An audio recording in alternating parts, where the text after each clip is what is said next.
Günlərin bir günü Teymur Ləncə cins bir eşşək bağışlayırlar.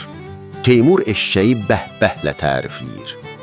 Cibində sıçanlar oynayan molla da oradadır. Teymur üzünü mollaya tutub zarafatla deyir. Hə molla, niyə dinmirsən? Yoxsa bu eşşəkdə istedad görmürsən?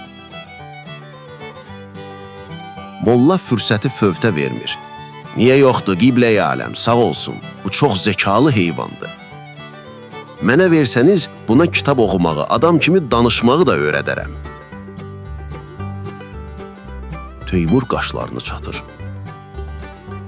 Bax ha, boynuna götürdün.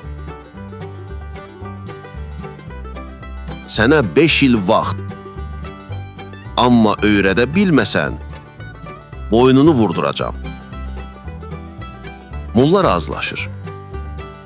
Razıyam, amma hər gün üçün mənə bir qızıl maaş verəcəksiniz. Molla qızılları alır, eşşəyi də götürüb gəlir evə.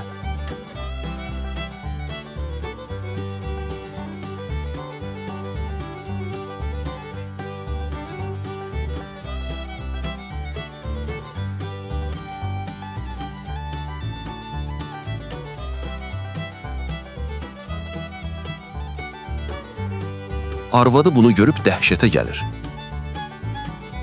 Ay kişi, sən dəlisən? Teymurla zarafat olar? Eşşək heç danışarmı?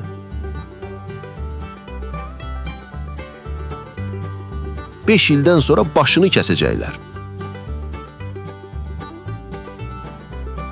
Molla pulları sığallayıb gülür. Ay arvad, qorxma. Mən bilirdim Teymur sarsaqdır, amma sən ondan da betər imişsən. Əlbəttə, eşşək danışmaz. Bəs niyə söz verdin? Molla arxayınca deyir. Arvad, sən bu qızılları xərclə, kefinə bax. 5 il uzun vaxtı. Bu 5 ildə ya eşşək ölər, ya Teymur, ya da mən. Canımız qurtarar.